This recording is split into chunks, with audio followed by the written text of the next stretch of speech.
I'm Chris. And I'm Melanie. And we are here today at the ranch in Skull Valley, Arizona.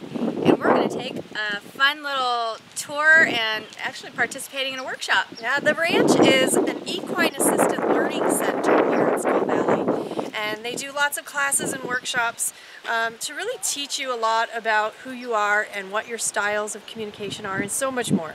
So come on along with us and see what it's all about. Hi, I'm Bonnie Epson-Jackson. I'm the owner of T.H.E Ranch down in Skull Valley. And I'm Andy Abad. I'm a licensed professional counselor, and Bonnie and I work together to help people heal with horses. Horses teach us one of two things depending on what we need: leadership or sensitivity.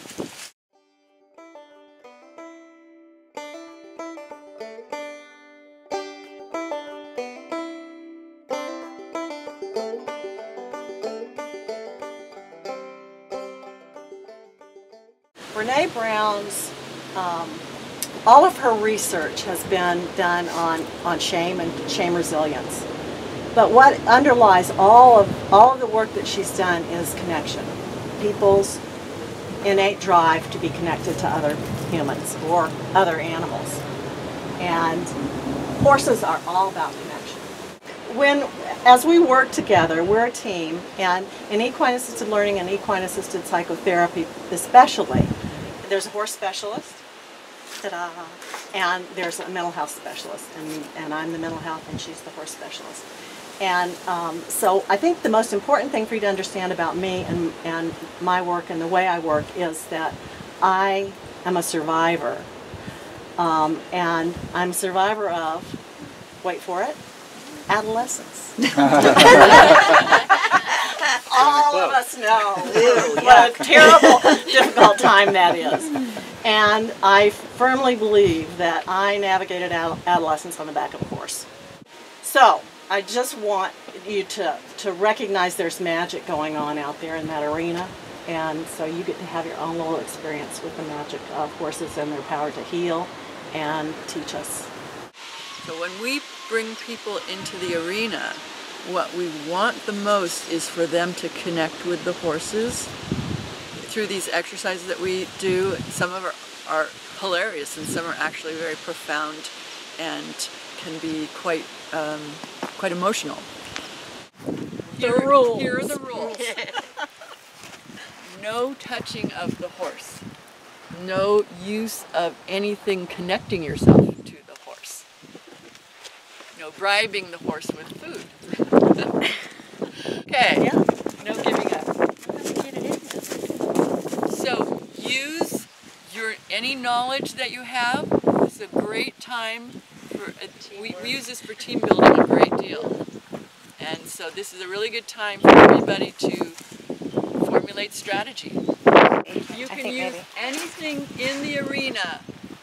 You just can't touch the horse with it.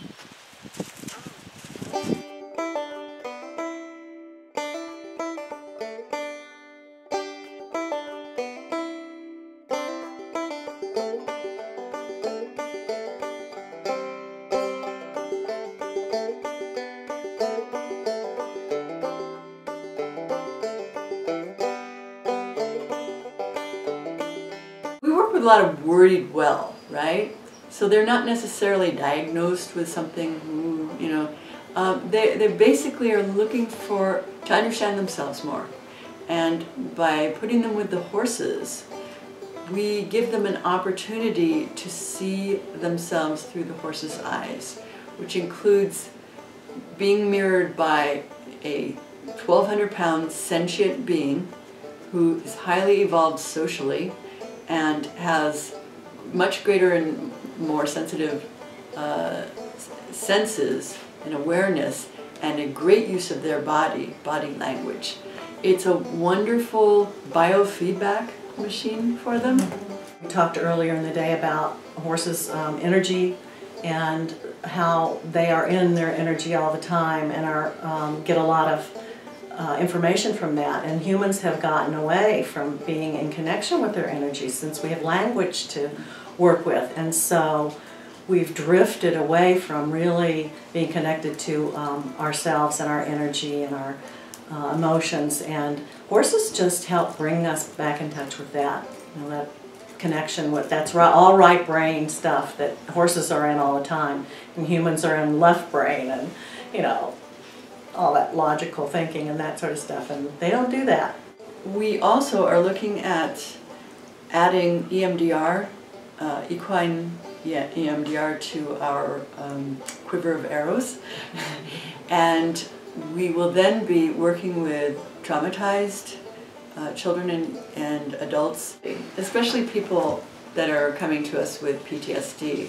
EMDR is a modality that's found a lot of success with people with PTSD, and PTSD can have depression and anger management issues and anxiety, a lot of different symptoms. Yeah, and so bringing them together is really, there's somebody in this state who's developed and kind of copyrighted this combination of EMDR and equine therapy.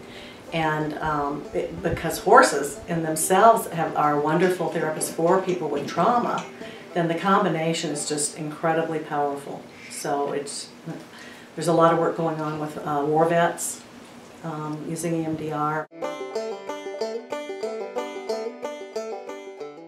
I had a wonderful time and I learned a lot. I just thought it was absolutely fascinating that the way we deal with the horse says so much about the way we deal with other situations in our lives. Well, one of the major things that I saw when I was trying to keep the horse from eating the food was that I had this push-pull thing going on where I wanted to be friends with the horse and connect with the horse and also push it away so that it didn't eat the food, and how I went about doing that and how I would let the horse get in really close. I mean, I wasn't completely aware that I was doing this, but it was pointed out, and then try to push it away. And I find that in my life I do that. I have a large part of me that really enjoys being alone, and another large part of me that feels it's not okay to be alone. And that kind of was brought, I'm a friendly loner. So I have that push-pull thing going on in my life as well. It was, you know, I want to say deep. I wasn't expecting that. I expected to be playing with horses and get some good exercise, but it was very, very deep. It's a fear. It's a fear like we were talking about. It's a shame thing going on.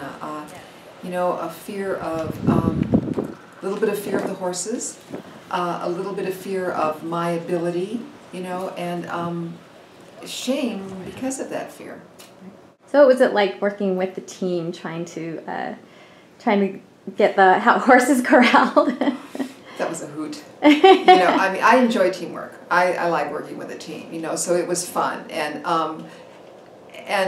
you know, I come from a corporate world and heading up a team, so I could see that we were all just all over the place, you know, and including me, you know, so it was really kind of fun when we finally came together and everybody could sort of see the plan, and it was a very rewarding feeling, and it made me feel closer to my teammates.